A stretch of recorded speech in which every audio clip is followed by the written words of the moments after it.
Now, Roma Wines present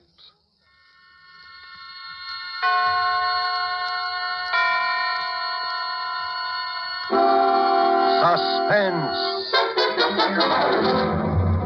Tonight, Banquo's Chair, starring Donald Crisp and John Loder.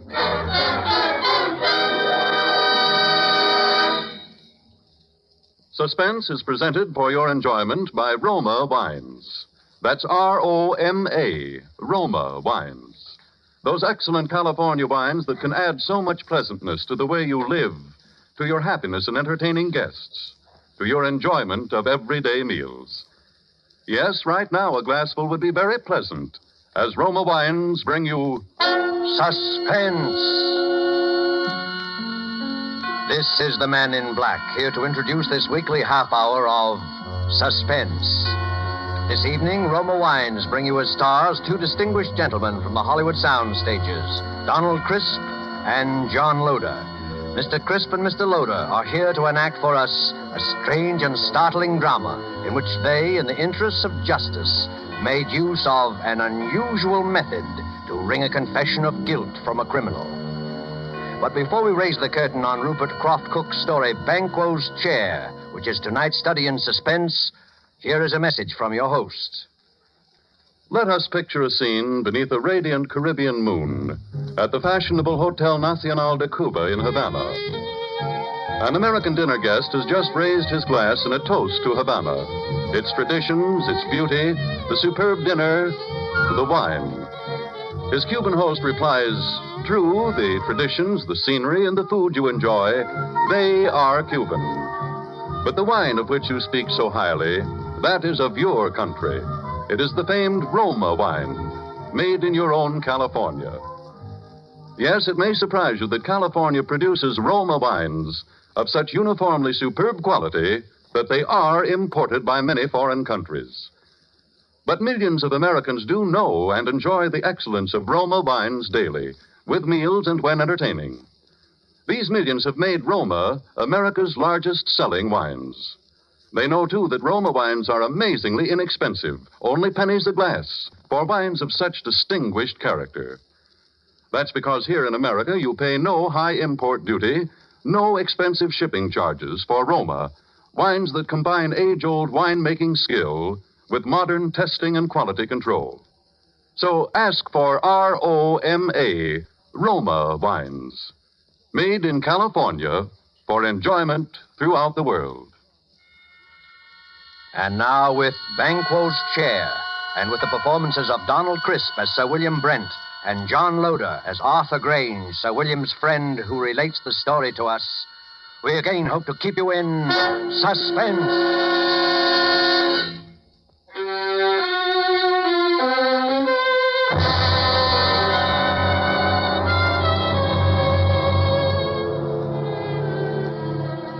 I would like you to look at this photograph. It's the picture of Sir William Brent, ex-head of the English Criminal Investigation. I knew Sir William well, and he always terrified me. Not in the sense that he was brutal or evil, he was none of that. But look at that cold face, particularly his eyes. When he looked at you, you flushed with guilt. Every misdeed you ever committed in your life floated over your face. A glance from him made you feel as if you were stark naked. He saw you with all your defenses down. I'm going to tell you about Sir William's last case. A case that, well, even recalling it sends real shudders through me. I swear it's true. I wish I never had, but I saw it with my own eyes. I witnessed it in all its dreadful details. One night about 11 in the evening at the club, a boy came up to me. Telegram for you, sir. I ripped open the envelope and read the telegram. "Dear Arthur, will you come and dine with me at Turret House, Sydenham on Thursday? There will be several guests, and I think I can promise you an unforgettable evening. Signed, William Brent." I was annoyed. I don't like to receive telegrams so late in the evening. And Sir William could easily have phoned, unless he didn't want to go into details with me. I decided to phone him.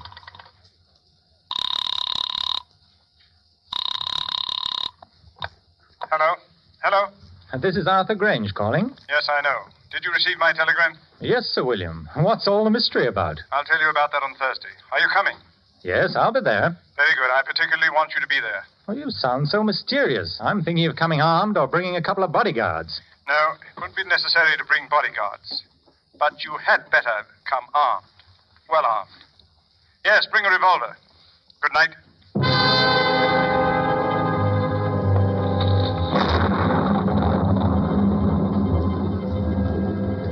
Early Thursday evening, I made my way to Turret House. A windy November rain slashed at the streets. Turret House is a huge red brick, unpleasantly somber mansion, an ugly product of Queen Victoria's time. There it squatted, back of the road, almost hidden from view by several dripping pine trees. The neighborhood had seen better days. I walked up along the unkept path until I reached the great oaken door.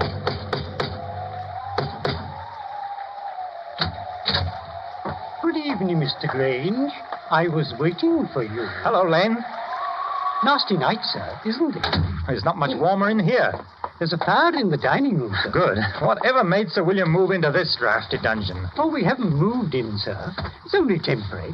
Sir William just rented it. We still live in the West End. Oh, I see. Have any of the other guests arrived? Yes, Mr. Grange. Miss Stone is here. Oh, hello there. Oh, you must be Roberta Stone, the mystery writer. I'm Arthur Grange. How do you do, Mr. Grange? I've read all of your stories, Miss Stone, and enjoyed them tremendously. Oh, that's very nice of you. Thank you so much. Listen, just what's going on here tonight? I don't know. Sir William sounded awfully mysterious. Didn't he, though? He told me to come armed. He told me the same thing. Here's my gun. I must admit, I've never fired it in my life. It scares me to death. Why do you suppose he picked a spot like this to give a dinner party? Oh, it's the scene of the crime. Huh? What crime? Murder. A particularly unpleasant one. Really? I must say the murderer couldn't have picked a more ideal setting. Well, good evening, Roberta. Arthur. Hello. I'm glad you're both on time. Hello, Sir William. Nice apartment you have here. A sort of mausoleum and dining room combined. You're a bit afraid, aren't you? Of course not. Why should I be? Your eyes give you away. What's all this about? You invite us to this God-forsaken damp dungeon and tell us to come armed? Now, don't be upset, Arthur. It's only a precaution. Who's the other guest, Sir William? Well, there are two more guests. But first, I'll tell you all about it. Lane, will you serve the drinks? Yes, Sir William. Now, I'll tell you what's going to happen tonight. This house, Turret House, was the scene of the Sydenham murder, a very famous case. Yes, of course, I remember it. That's right. No offense, old man, but wasn't it the only case you never solved? Arthur, I solved the Sydenham case, but I couldn't bring the criminal to justice because of insufficient evidence. You mean you knew who the murderer was? Yes, of course.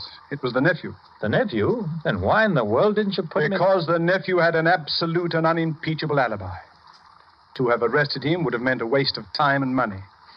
And a release in the end. Besides, according to English law, a man acquitted can never be arrested again on the same murder charge. The nephew, John Bedford, will be here to dine with us. And, oh yes, the victim, Miss Ferguson. What? Hey, wait. Do you mean Miss Ferguson wasn't actually murdered? Miss Ferguson is quite dead. Has been dead these 2 years. You mean you're going to have the body of Miss Ferguson here while we eat? Oh, this promises to be a very gay dinner.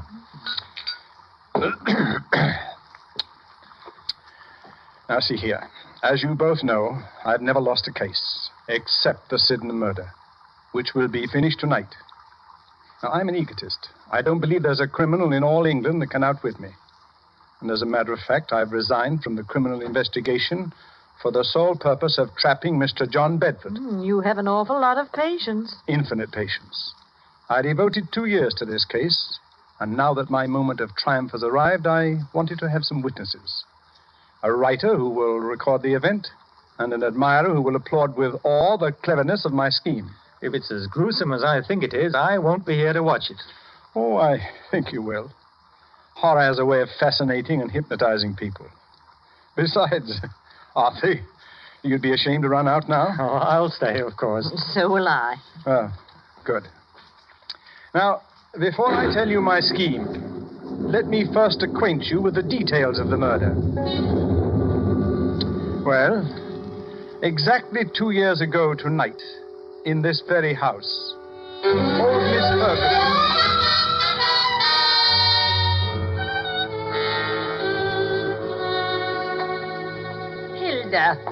Hilda, where are you? Oh, where is that foolish maid? Yes, Miss Ferguson. Why don't you answer when I call? Well, I was in the kitchen, Mum. It's after 10 o'clock. You should be on your way home. Well, I was just about to leave. Has my nephew called? No, Mum. Mr. Bedford hasn't called since yesterday. I told him he couldn't come in, just like you said. I don't ever want to see him again. He's no good. He's an evil man who will come to an evil end. You're never to let him in here, Hilda. He won't ever come in this house if I can help it. No, Mum. Now you'd better run along. And make sure all the doors are bolted. Yes, Mum. I'll change my will. Won't leave him a penny, I won't. Good night, Miss Ferguson. Oh, good night, Hilda. Good night. Who does he think he is? In the morning, I'll change the will. That's what I... Who's there? Who is it? It's I, Aunt Martha.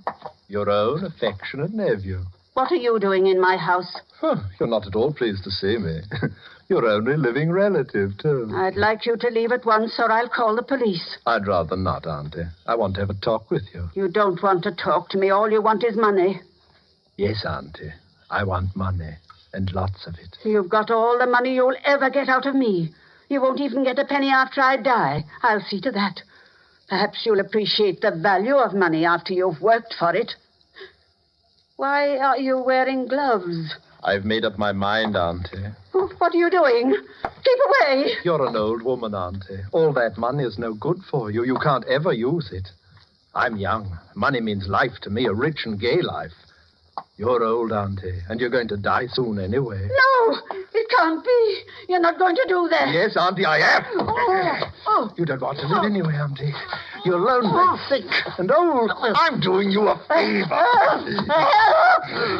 Nobody can hear you, Auntie. I'm your heir, your only heir, Auntie, your next of kin. The estate is going to be mine, Auntie. All of it.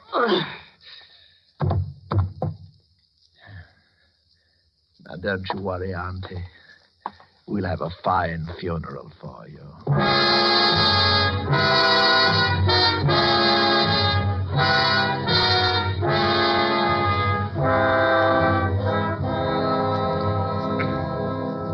Yes, that's pretty much the way old Mrs. Ferguson was murdered. Hilda found the body the next morning. I immediately went to work on the case. All the evidence pointed to John Bedford. Everyone believed he committed the crime. He almost admitted it himself. I had him brought into my office for questioning. Well, how do you do, Sir William? Cigarette? Thank you. Well, how does it feel to kill your own aunt? May I have a light, please? Yes, of course. Thank you. I wouldn't know, Sir William. You see, I never killed anyone. Have you? I have, Mr. Bedford. I've sent quite a few to the gallows. So I understand. What was your relationship to Miss Ferguson? She was my aunt. Well, don't be flippant. Well, to tell you the truth, sir, my aunt didn't like me. She thought I was a spendthrift and a useless parasite, and she was quite right. Now, I believe it's customary to ask the accused his whereabouts on the night of the crime. Yes, it is. And won't you tell me? In jail. I had a little too much and got into a bit of a tiff with someone. That's quite an alibi. Oh, quite a fact.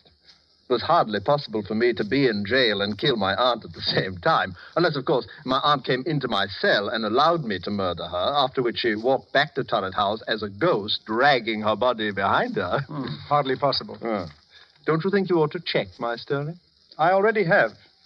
You've done a very skillful job. Too bad you couldn't use your talents for something constructive. Well, then, why don't you arrest me, Sir William? No, Mr. Bedford. I have time. Plenty of time. Well, you'd better work fast. By the time you get around to me, I'll have spent all of my aunt's beautiful money. It's not the money we're after. It's you and your beautiful life. Good day, Mr. Bedford.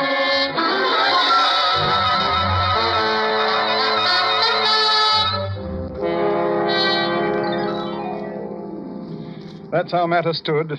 I refused to let my men arrest him. But how in the world could he have murdered his aunt when he was in jail? Perhaps he bribed the prison guard to let him out for an hour. Well, that's excellent, Roberta. I believe that's exactly what happened. Unfortunately, the guard died of pneumonia soon afterwards, which left us no further source of evidence. As far as I can see, Sir William, you haven't a leg to stand on. You're quite right, Arthur. I haven't. Except that every man, particularly a criminal, has an Achilles heel. I discovered John Bedford's weakness. Sounds like I'm going to have a good story. What is it? He's very superstitious. Well, how did you learn that? I've never suffered a defeat in my life. John Bedford was the first setback. Here was a clever, calloused criminal who laughed at me. No one had ever done that before. Bedford knew I could do him no harm, and he made the most of it. Carefully and patiently, I thought it over. I looked upon Bedford as you would look upon a Chinese puzzle. There is no such thing as an impregnable defense. A few months later, I went to visit Bedford.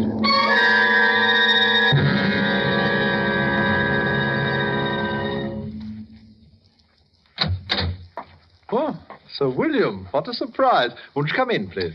Thank you, Mr. Bedford. Oh, I'm really honored to have the great Sir William Brent pay me a visit. You're not after any more clues, I hope. It does get rather tedious. Yes. No, not at all. I know when I'm licked. Well, I don't want to appear smug, sir, but everyone has his Waterloo. Do you have a drink? No, thanks. I suppose you're curious about why I came here? Well, I hardly imagine it was a friendly visit. I've resigned from the criminal investigation. I'm a private citizen now. Yes, I heard about that. You know, most people misunderstand me. It wasn't my love for justice that made me pursue my profession with such tenacity and success. Yes? Of course, with the sole exception of your case, of course. It was a game of skill to me. My wits against all comers. I lost in your case. But then we've all got to lose sometime. I don't believe you, Sir William. You're still after me. But I'm afraid it's no go. I've kept out of trouble so far, Knockwood. That's an odd habit for a man like you, Bedford. You're not superstitious, are you? Of course not. Well, now as to the reason for my visit. I noticed in the papers that you're looking for a tenant for Turret House. Why, yes, I am. I'd like to rent it. Well, the scene of the crime, eh? Well, of course, why not? There's no harm in it. As a matter of fact, I'll let you have it very cheaply.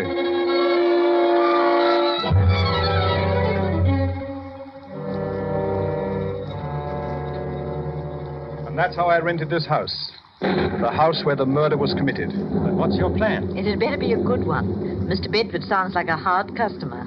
Yes, it's a strange plan, but an effective one. I saw Bedford frequently. Our acquaintance blossomed into a kind of friendship. An armed friendship, of course. He knew I was out to get him, and I wanted him to know that. He's vain, very vain, and this game intrigued him. I also learned he's a very superstitious. Tonight is the anniversary of the murder, and tonight Mr. Bedford dines with us at 8 o'clock. It's nearly 8 now. Now, this is the plan. You know May Wakefield, of course. Naturally, the Shakespearean actress. That's right. Now, during dinner, Miss Wakefield will enter the room in the precise likeness of Miss Ferguson, the murdered woman. We, of course, will pretend not to see her. We remain outwardly unconscious of her. Only Bedford will be aware of her presence. I believe Bedford will confess. But this is the anniversary. I'd imagine you'd keep away on this night. He's giddy with success. And also the fact that Roberta Stone, the famous writer, is here with us. Tweaks his vanity. He'll be here, and promptly. Oh, I don't like this. Well, this is just like one of your stories. It doesn't become you to be frightened. Well, I won't run away. Now, there's one more thing. During dinner, the electric lights will be switched off at the main, and candles will be lit. We must have the correct atmosphere. You understand now? You are not to see May Wakefield. She doesn't exist for us. Is that clear? Well, I'll look right through her. Oh, it gives me the creeps. Ha! That's Bedford. The appearance of John Bedford suddenly made the whole scene grimly real. He was a tall, well-built man in his late 30s, immaculately dressed and perfectly groomed. At first sight, his face seemed pleasant enough, but on closer scrutiny, his gray eyes were hard and cold. He looked all of us over with arrogance and superiority. I heartily wished I was elsewhere. This was one scene I had no desire to witness. After the introductions were over, we sat down to dinner. Is it still nasty outside, Mr. Bedford? Oh, getting worse. Looks like we're in for a few days of this. It's too bad. I was going to do some riding tomorrow. The soup is excellent. Oh, yes, indeed. Your cook should be congratulated, sir. The soup is a masterpiece. Poor Alice. She's been my cook for 20 years, but she's given me notice. Absolutely refuses to stay here. Says this house is haunted. Roberta, you might make an interesting story for you. You might speak to her. Oh, really? Alice swears that she's seen the figure of an elderly lady with finger marks on her throat walking about the house. Come now, Sir William. This is too good. Such an obvious attempt to frighten me. Sir William is convinced that I murdered my aunt. But please, Sir William, a little more subtlety. Surely I deserve it, huh? Perhaps the cook did see the figure. It might interest you to know, Mr. Bedford, that I don't believe in ghosts. And I'm sure my cook never saw this elderly figure. It's all in her mind. I am afraid your little attempt didn't work, sir, but I must admit your graceful admission of its failure. Yes, I suppose I'd better give up, shouldn't I? Oh, no, never give up. If at first you don't succeed, you know.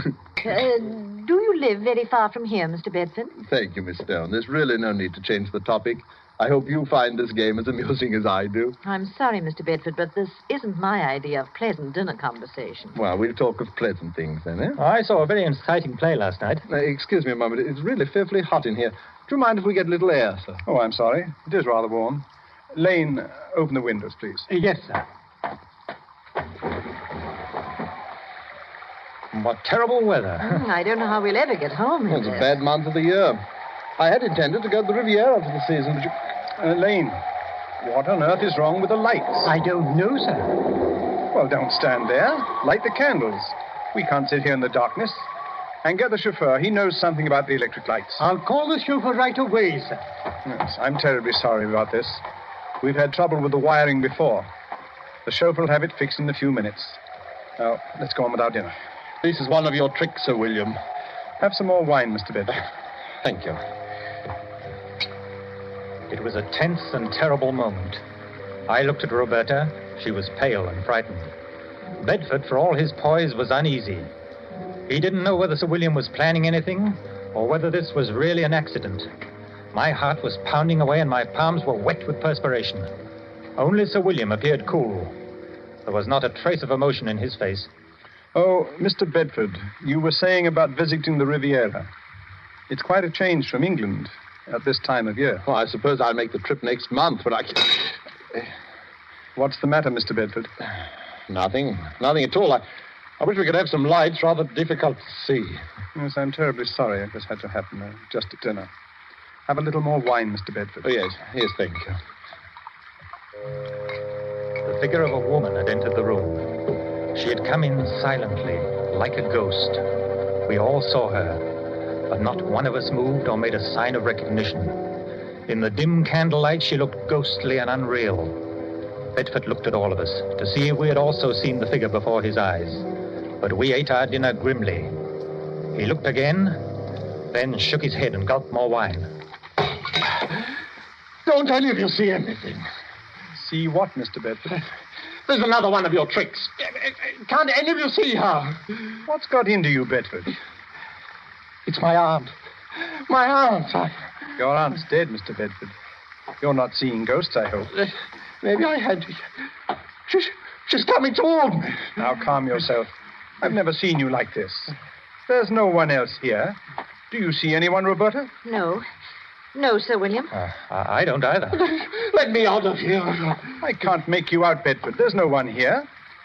My nephew, you're not wearing gloves today, John. She's real. Can't any of you see her? Can't you hear her? What's come over you, Bedford? I'm leaving here. She's at the door. She won't let me out. I'm an old woman. Money is no good for me. I'm lonely, John.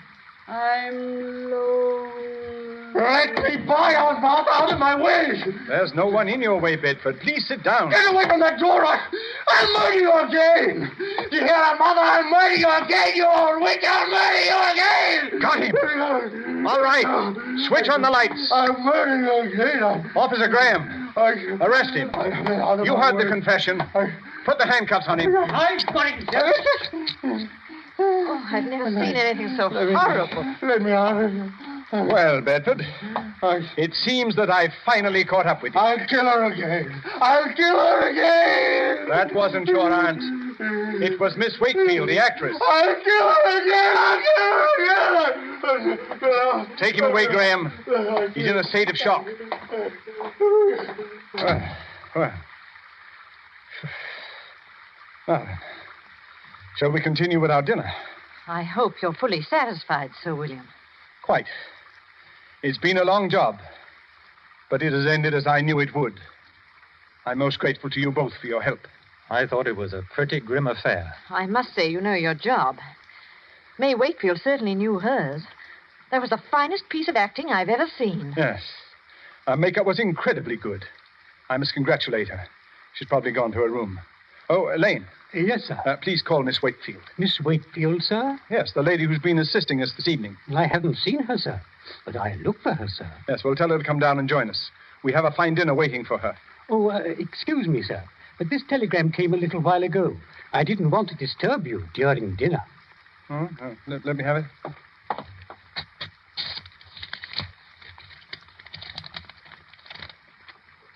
Sir William, what's wrong? Good. I'll read it to you. Extremely sorry. Severe influenza makes it impossible for me to leave my bed tonight.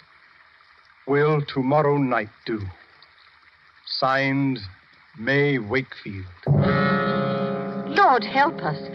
If it wasn't May Wakefield, then who was that figure here tonight? There was no answer. I looked at Sir William, staring at the telegram. His face was gray and stony. On his left temple, a crooked blue vein stood out. It twitched once or twice, and then was motionless. He looked as though he'd seen a ghost.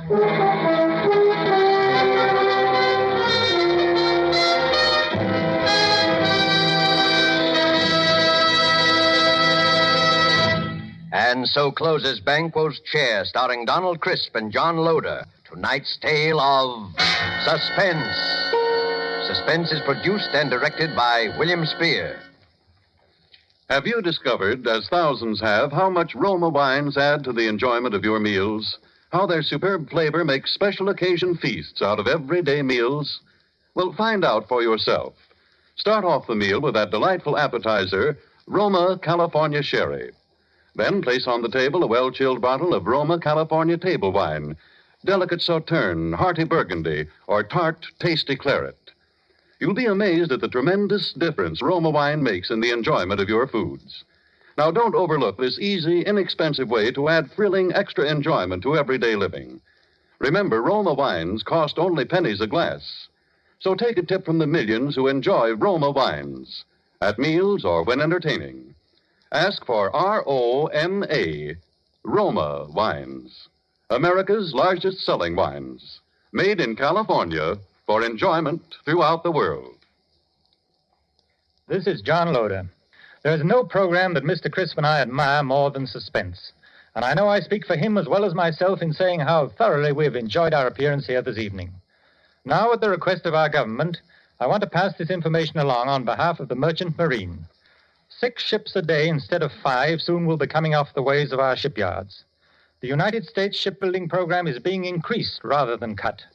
A few days ago, contracts were awarded for 262 additional new ships. Every one of them must be manned by 40 to 50 men, most of them with previous sea experience. The longer Pacific distances and expanding supply problems on every front will call for the continuous employment of large numbers of men and ships until Japan is totally defeated.